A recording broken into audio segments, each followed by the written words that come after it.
Good morning, everyone. Today is Sunday, July 12th, 2015. We welcome you all to our roundtable. There were a couple of sort of business things I wanted to take care of first. One is, I know a lot of you enjoy taking pictures. Some of you have been doing some traveling.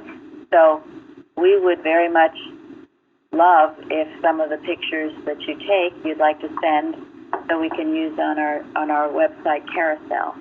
We like to keep them fresh and different, and some of you have gone around the world. So please, if you have some beautiful pictures of God's creation that you feel would be appropriate, do send them to Jeremy. He's the one who puts them on the carousel. Also, this past Wednesday, at the testimony meeting, we had a couple of testimonies that rambled too long. The two that did it have been spoken to, so if you weren't spoken to, your testimony was fine. But we just want to remind you again what a testimony should be. Does anyone want to offer anything? One thing to keep in mind is you're speaking to a listening audience. So consider your motive for giving. If you want to tell your story, that's not a good motive. But if it's actually going out to reach someone and bless them with something that happened, then that's more in line with a correct motive. And just think about it. People that are on the listening end don't want to hear a story that goes on and on and on and on. How do you like if somebody does that to you? So that's one point. If you speak too long, you will lose your audience, and the point will be missed.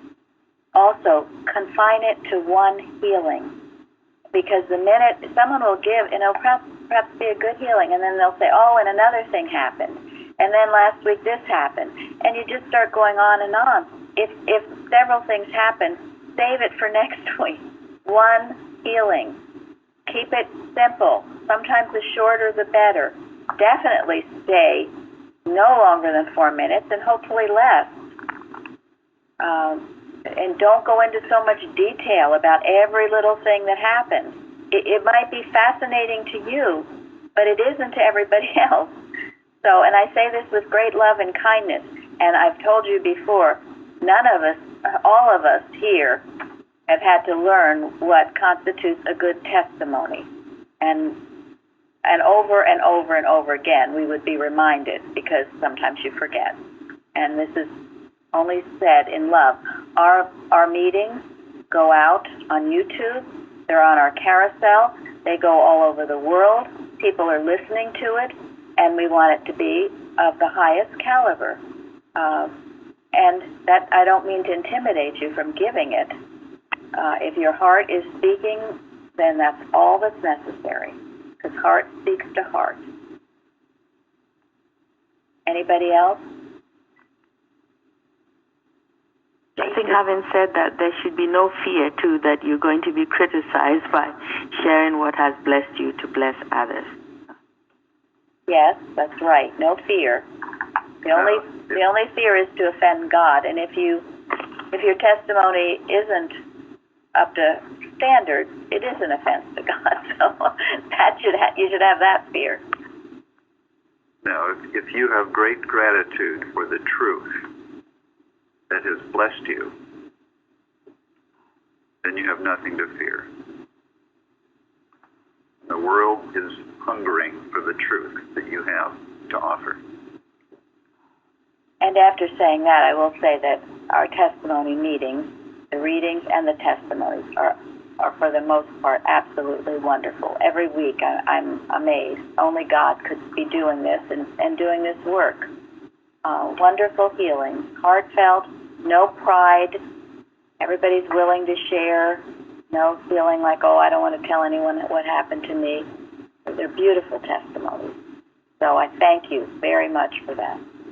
Also give the statement that helped you, the statement of truth, whether from the Bible or something practitioner gave you from one of the writings from Mrs. Eddy. But that's very helpful to everyone. It is, and it grounds it in the truth. whether it's science and health or the Bible, it brings it to God. If you get up and give a testimony and never mention God, well, there's usually something wrong with that. And I've heard them. So, okay. And also share what you go ahead. learned from. Oh, I was saying also share what you learned from the healing, what you realized through it. So. Yes, you've grown in some way. There should be a healing, okay? It should be some definite healing.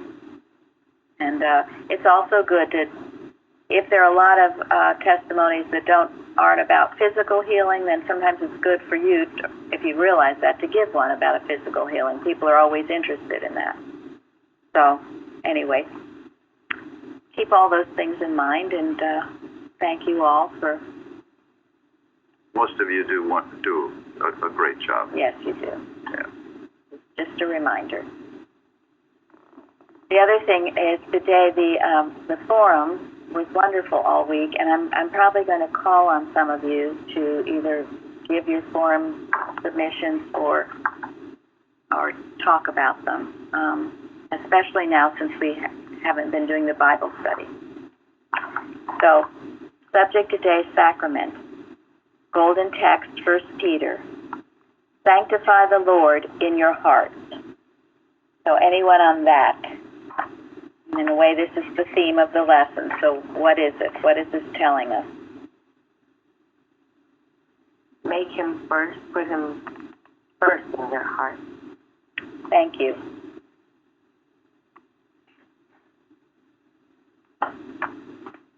Anybody else?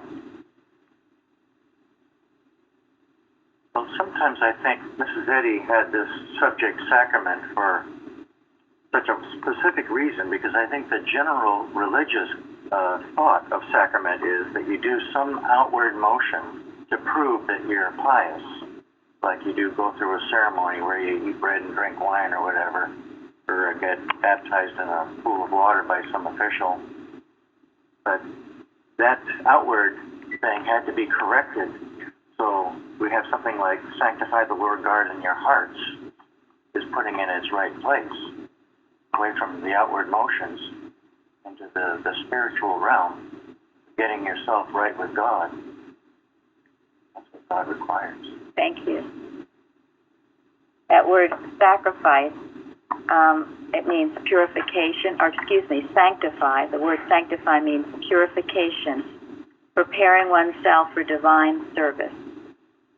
That's why this psalm that comes after is so appropriate, creating me a clean heart and a right spirit. Thank you. It is. This psalm of David is a purification psalm, you can say. It's a beautiful psalm. Does anyone know when he wrote this?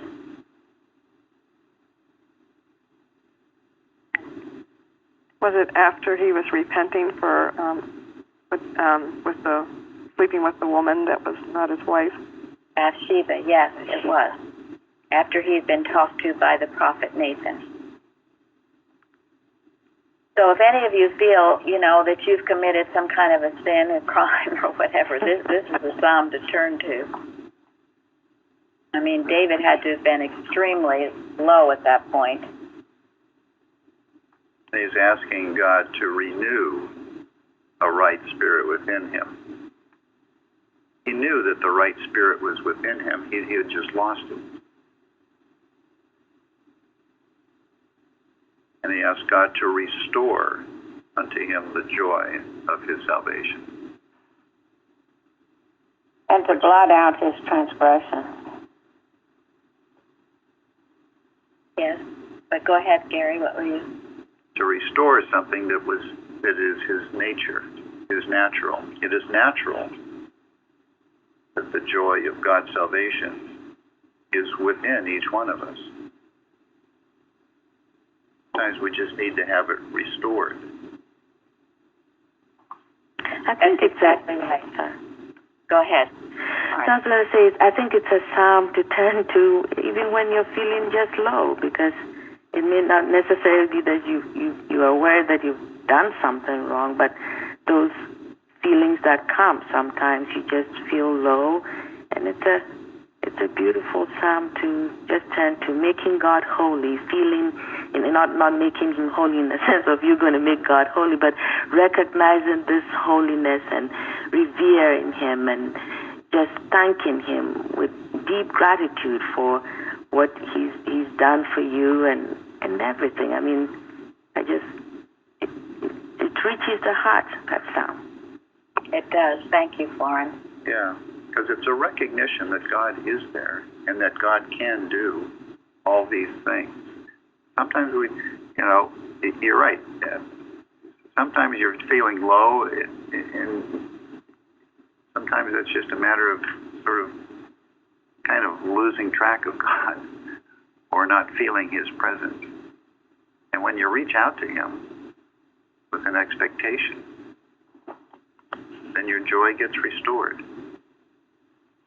I've used it. Have you ever, just when you're feeling upset or disgruntled, you wake up in the morning just, what is that, on the wrong side of the bed, as they say, or something where you're just not feeling right. That will come to me, renew a right spirit within me, because that's the wrong spirit.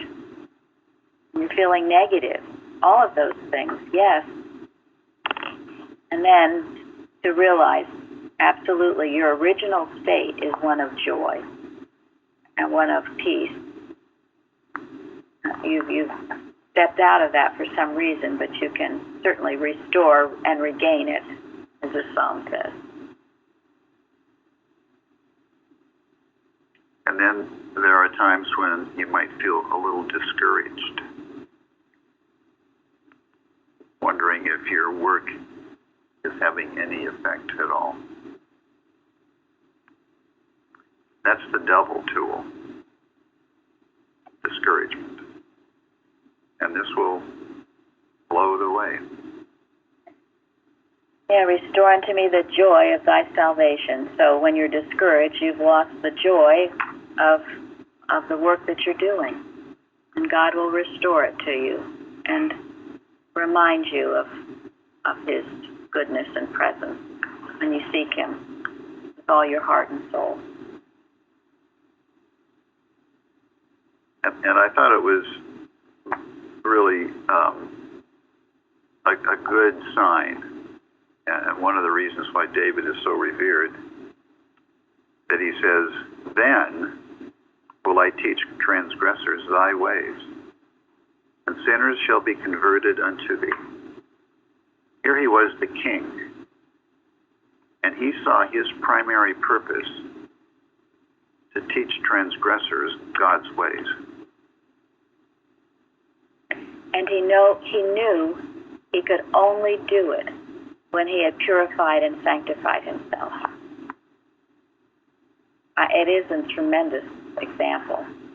He didn't just say, oh, well, that never happened, and I'll go on as king, and so what that I killed a man and all this other stuff, committed adultery. And no, he knew he couldn't go forward unless he cleared his slate, as we say, in tremendous humility. That's why he was such a great king. Quite an example. There's another example of this, too, in this week's lesson, and that is John the Baptist. John the Baptist was also, he was considered a great man.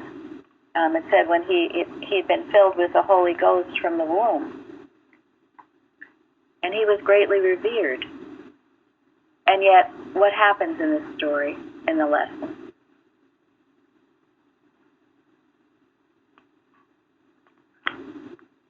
When he asked Jesus to baptize him? Yes. When Jesus asked him. When Yeah. Sorry. Well, but you were getting to the point. Yeah. Right.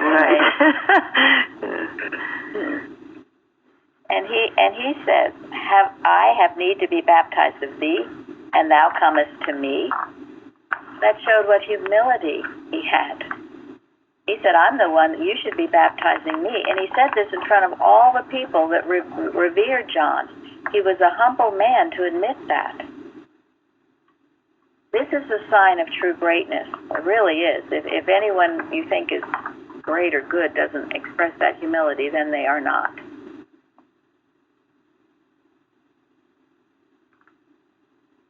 And Jesus' answer was, suffer it so to be now. Thus it becometh us to fulfill all righteousness. Then he suffered him. What does that mean about suffering it now to be so? Suffer it to be so. Man.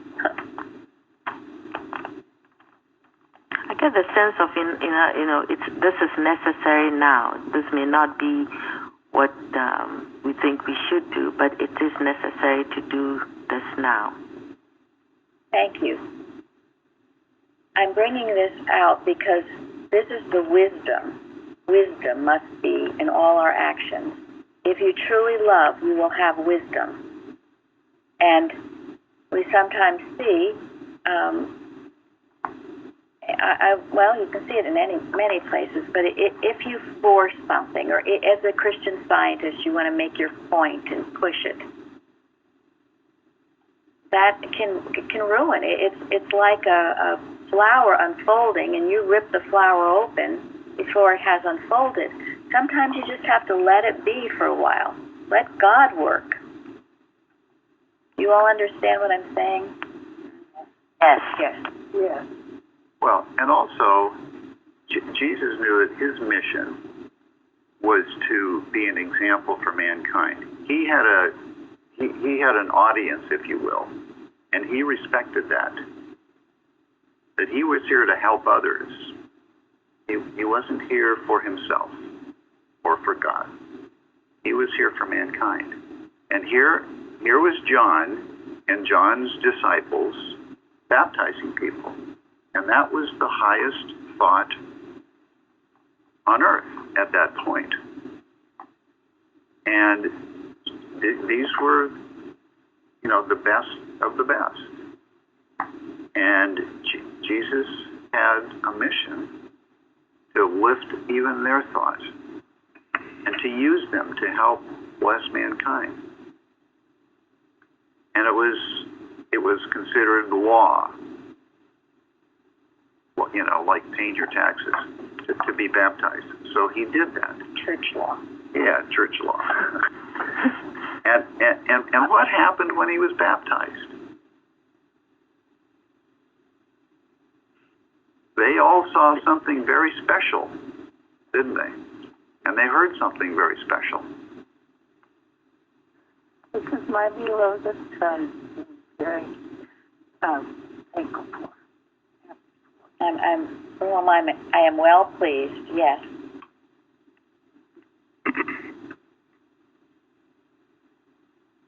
Yeah. So because he was obedient and did suffer it so to be now, he was greatly blessed by that. And so will we be. And I know we've all gone over that pond in purpose, but it's a good one to go over often. And it talks about this, the real baptism, the real purification process that must go on within each one of us. So Jesus used wisdom in all his ways. So must we. I would like to jump now to Florence. I wanted you to talk about what you wrote on the forum about Jesus was no ascetic. Oh, okay. No. You gave the definition of it. Mm-hmm. It's right here. 1 second. Jesus. Yeah, the verse was from Science and Health. Jesus was no ascetic. He did not fast as did the Baptist disciples. Yet there never lived a man so far removed from appetites and passions as the Nazarene. And I looked up the meaning of ascetic. It's retired from the world.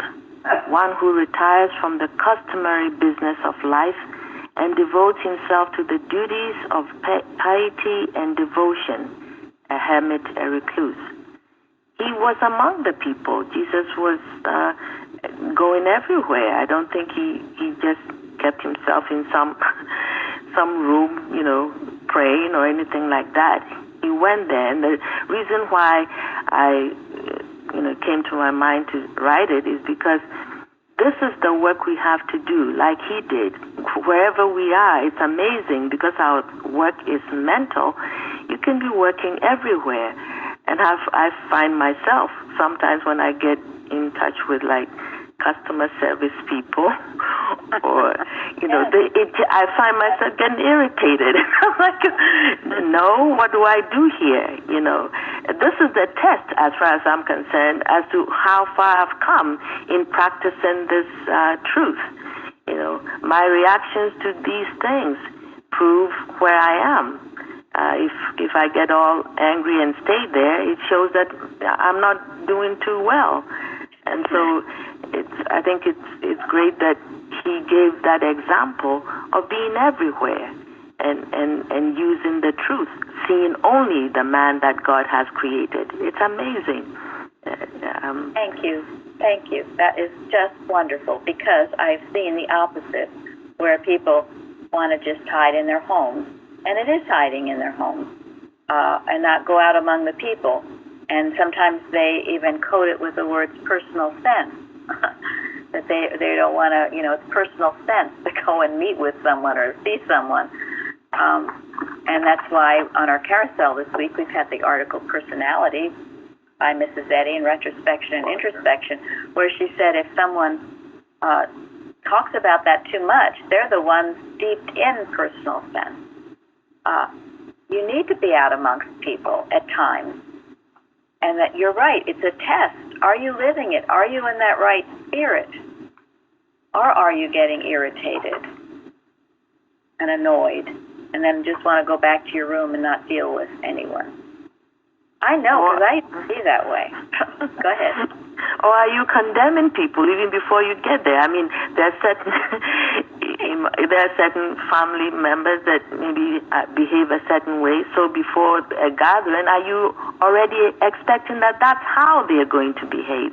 In other words, you're really attaching an error to them. So it's a great test as far as I'm concerned. Where is my thinking? Everywhere. Wherever I am, whatever I'm doing, where is my thinking? Yes. Right. And what do you love? Exactly. Yeah, I mean, this is even institutionalized in some religions. I mean, think there are monks living in monasteries, right? Mm-hmm. I mean, it must be very tempting for a very, kind of so-called pure-minded, righteous person to just say, "Oh, all this mortal stuff I just find so offensive. I'm going to go in my monastery and pray to God and be pure." And what good does that do? Now, there are times, and you should spend times alone with God. And as we know, Jesus went to the mountaintop often. And when he came back, he was able to heal. And when maybe you've had enough. And we're not either advocating to go out amongst the world constantly until you don't know which end is up, but we're just saying you shouldn't retreat from it either or be a recluse. That's not science. It's not love. It's not loving your brother. And so we bring it out as part of the discussion on sacrament and purification. And that gets to another point. The idea of taking a vacation is pretty common. People work hard, they need a break. I guess that's sort of normal.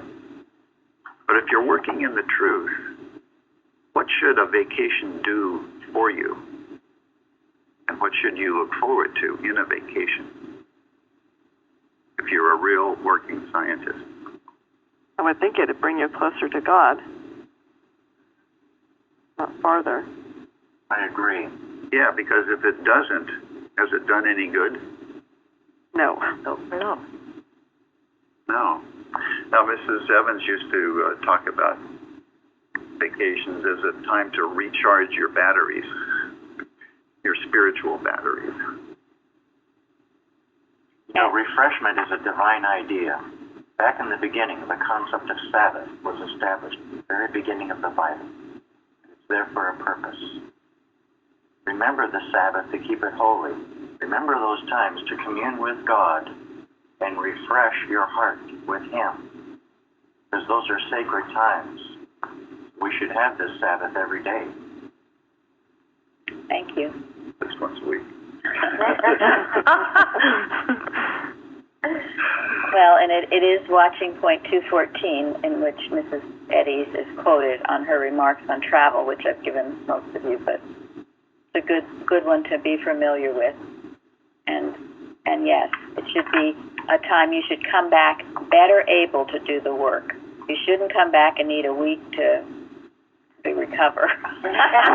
Wait, believe me, I've had those kind of vacations. So they're not worth it. If you come back with jet lag and you need a week to nap, recover from jet lag. Yeah, for other things, it can be a holy time if you make it that, or it can be hell.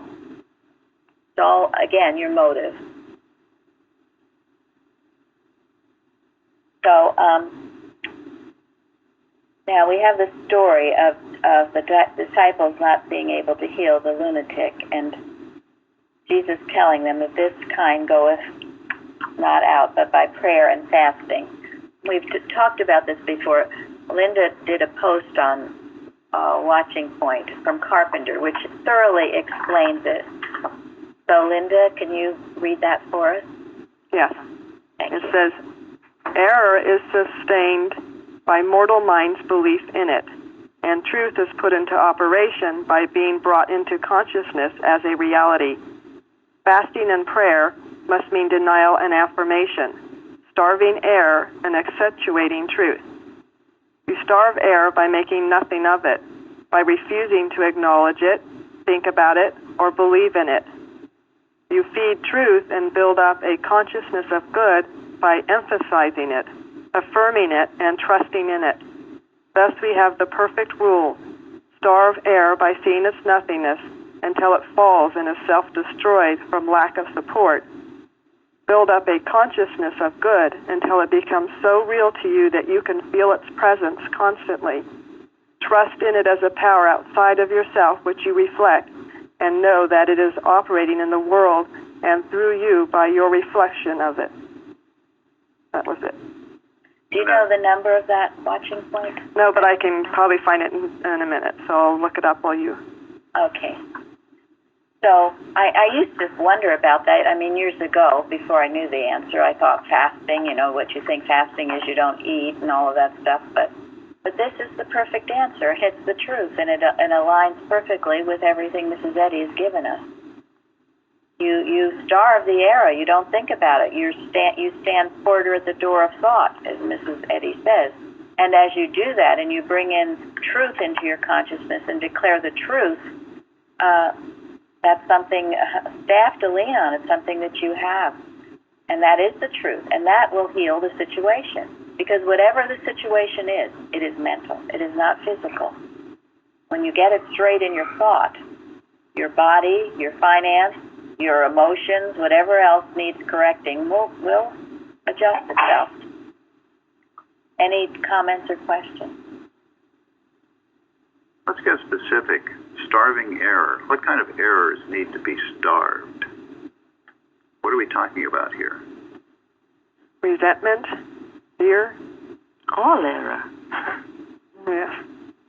How about, pardon? False beliefs. Like what? Oh, a belief that somebody is talking, saying things, and that you are not able to fight against it. That you are helpless in the face of what's going on. Well, That's a false belief. Well, that's a good false belief. Feeling you're a victim. Feeling you're a victim. like you're a victim. Exactly. Or that you don't have enough, that your finances are dependent on freelance jobs. That's a false belief. Good. Any other examples? you're supposed to be sick for some reason or another. Right. Sickness is justifiable. What about other errors that need to be starved? How about like a selfish motive? Anybody have any selfish motives going on? Oh, please don't make me tell them all. And this is why we work with daily the rule for motives and acts.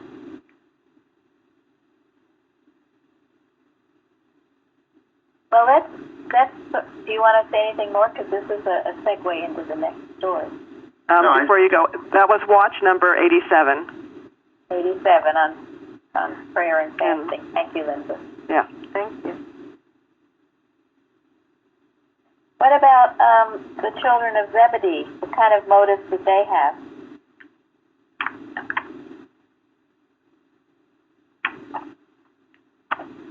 They totally didn't get it. You know, they were interested in some sort of hero worship, but they did not get it. It was not about, they were asking for something they did not have the ability to fulfill. Yes. No humility. Human pride. Exactly. Yes. They wanted to make themselves look good by saying, hey, look who we're sitting next to. Yeah, they didn't want to do any work for anything. They just wanted all the glory. Right. And their mother was their spokesperson. Yeah, I mean, originally that was the story. I thought, well, she was just so full of pride about her children, and that could be true. But then I've also read that she humbly served Jesus, and that her sons wanted her to speak in their behalf, thinking that maybe, well, Jesus would listen to my mother. Might not sound good if I asked myself. And they were, according to Matthew Henry, it was James and John, and they were two of the first three of Christ's disciples.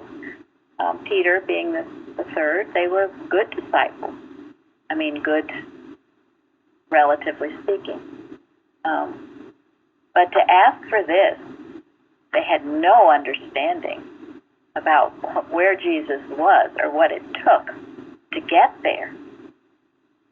This is what the sometimes someone new in science or a very naive person will want with someone who has worked years to demonstrate.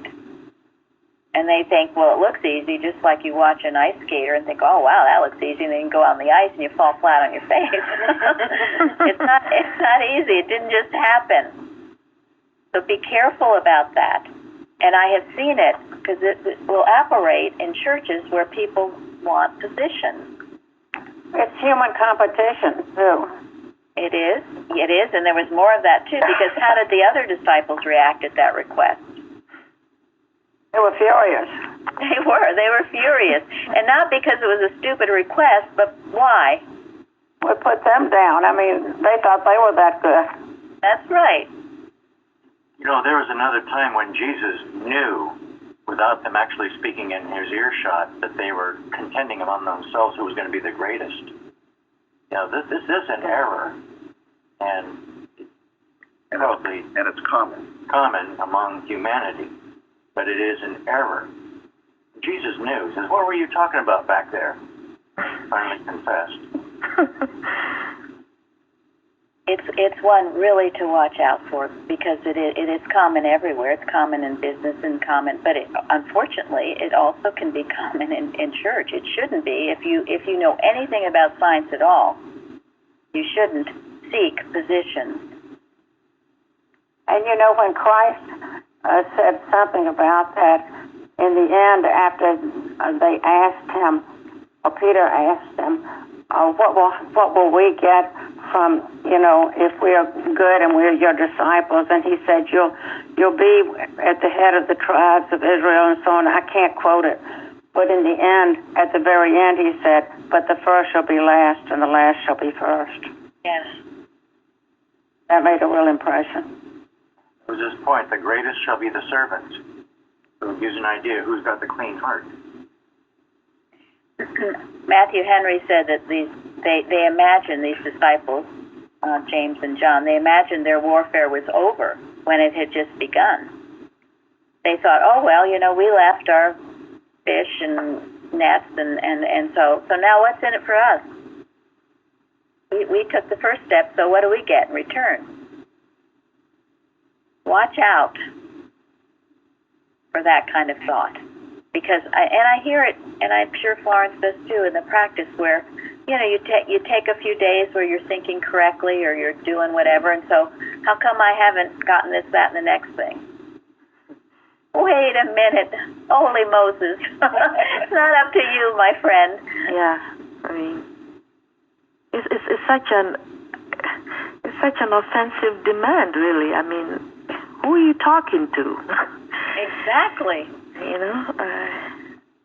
Well, and we have seen over the years people who weren't elected to the position that they wanted, retaliated, or just packed up their marbles and left.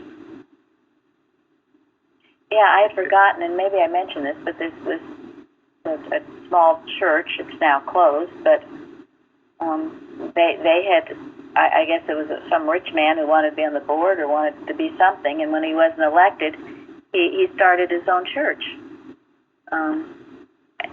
Another Church of Christ Scientists, but Mrs. Evans always maintained that it was based on a wrong motive, and therefore it couldn't prosper. And it didn't. And it didn't. No. And it is now closed. The gospel of Christ teaches peace and unity, loving your neighbor as yourself. It when practiced correctly, it draws people together. But I read this was too, and it's so true, from Matthew Henry. He said the effect of preaching the gospel often results in division. And that's because people aren't ready to get it. And so they'll fight back. Or they'll separate themselves. And remember, in our warfare, I guess you could call it, with the organization, The human mind. they did excommunicate us. It's true, we refused to support their board of directors 100%. Absolutely not. We would not do that. And then we were excommunicated. We did not leave them. They excommunicated us. I know our original intent was to work within it. But God had something better for us. God did. God did. So these are all things to think about. Think about for yourself. And also along with James and John, Jesus never, he was a servant, wasn't he? He washed their feet. So must we be. That keeps your humility. Once you're seeking position, once you think you know it all, once you think you want this, that, or the next thing, you are way out there.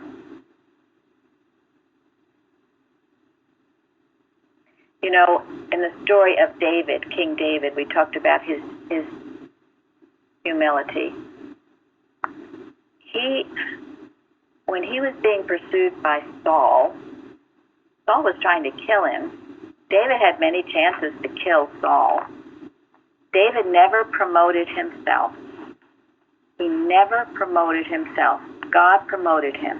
When it was time, he became king. But even at that time, he could have killed Saul, and then I guess probably would have been king. He was ordained in a way to be king. He'd been chosen. But he didn't do that. He suffered it so to be now. Saul had been chosen, and he respected that until the end, until he was almost forced into the position. And so it should be with us. You get pretty much forced into it in some way. It becomes very clear it's what God wants you to do. And when that is the case, lo and behold, you're ready for it. Even if you didn't want it. There have been many things I've been asked to do or have done that I didn't want to do, but when the time came, It was obvious that I was ready to do it, and it's what God wanted me to do. And Florence has said that over and over in her case as well. And I'm sure you're finding it true in your experience. God does the promoting. When you're humble and serve humbly and have no aspirations to be great and mighty and to be what you think is so wonderful, whether it's reader or whatever, then that's when you're ready. That's when you're ready. That's when you're ready. And when the time is right, it will happen. Any questions? And sometimes it happens even when you're screaming and protesting. No. I had a question. Near the end of this story, Jesus, in Luke, Jesus says, I am come to send fire on the earth. And what will I have it be already kindled? But I have a baptism to be baptized with. And how am I straitened till it be accomplished? What did he mean? What is the word? What does the word straightened mean here?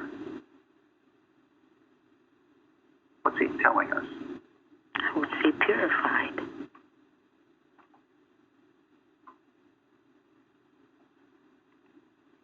You must have something in mind, Gary. I read the fire on earth was the fire of persecution, and it had already started. And persecution is one of the most purifying processes you can go through if you stand under it and don't run from it. Because you're forced to turn to God. You have no other aid. You're being persecuted, you're only doing right, and you're being persecuted for that. How unjust is that? How unjust. Where is God, for heaven's sakes? Why is this happening, for heaven's sakes? You got to stop all those questions and bow your head low. And if you do, the arrow that doth wound the dove starts not from those who watch and love. Yeah. Yes. So what were you going to say? Well, no, I thought that was very, very insightful. I always respect what Florence has to say. The dictionary definition means restricted or confined or narrowed some way. And I thought, yes, he's being purified, but he's also being restricted by all these pompous thoughts around him, restrictive thoughts around him, that he has to deal with every day. Well, and in talking about the Christ, I mean, even the idea that he was purified, he was pure in the first place.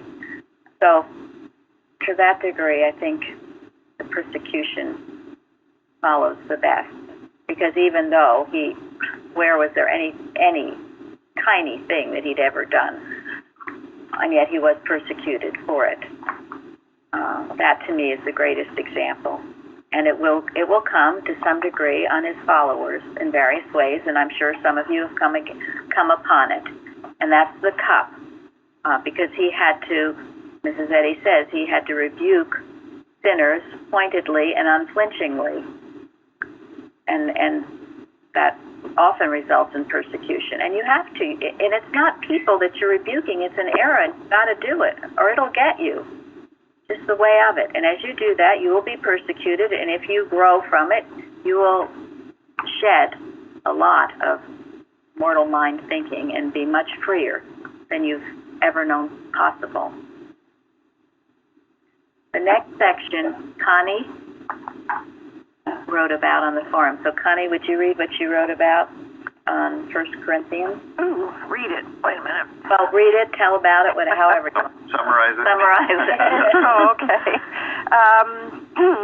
Well, I was quite astonished whenever I found this, and it's a commentary, can't think of the name of it right now, but it's a guy that's very familiar with all the Jewish writings. And the Jewish concept of passing through the sea, the people were under the cloud at that time, And they passed through the sea. The waters were high on either side of it, and it's a type of baptism that they had before they entered onto the journey, before they could enter into the promised land.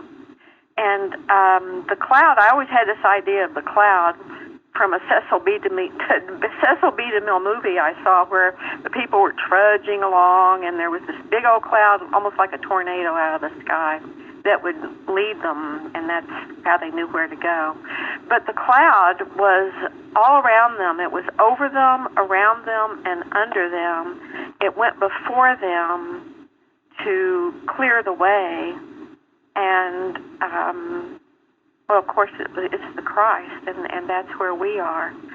I've really enjoyed working with this, thinking in spirit. They were moving in spirit, and there's not a single destructive element in spirit, and thus their shoes did not wax old. And the manna came down from heaven, as did Christ, the bread of truth, or the bread of life. It was round, symbolizing infinity, white, symbolizing purity. And the tradition says that whatever people were hungry for, whatever taste they wanted, that's what it would taste like to them. And so you would think it would be satisfying, but no, they actually wanted real flesh to eat. And so we're not satisfied by that. And the spiritual rock, whenever the water came out of the rock when Moses struck it with the rod, it followed them. It gave them water to drink for 38 years until they came to Kadesh, where they had their next trial going into the promised land. And so that small bit of verses there is just so full of meaning. Amazing. It is. Thank you. And then you concluded with what? Because if you go on reading in that chapter, what does it bring out about them? Their dissatisfaction. Yes. And don't ever be dissatisfied, because we live in spirit. We're totally protected. We're totally supplied. We just have to recognize it. Yes. The more you recognize it, the more you will see it, the more it'll be in your life, the more it will manifest. Your thinking determines so much. That's what we are. And when you're always seeing the hole in the donut, you will have that hole. Not because it's there really, but because that's what your blinded eyes are focused on. Another thought I had about that was, seeing everything in spirit, which has not a single destructive element, and any spiritual idea. America has not a single destructive element. The body has not a single destructive element. Every spiritual idea has not a single destructive element. That is beautiful. Thank you, Connie. Good treatment. And it's the truth. And that's how, these are the things, that you get and that you can work with for yourself on a watch, because this is the truth of our being, truth with a capital T, as given to us through the Bible and by Mary Baker Eddy. So the forum was rich, and I think I'm going to have Linda end it with her comments from 2 Corinthians. Okay. And thank you very much, Connie. Go ahead, Linda. All right, pulling it up. All right.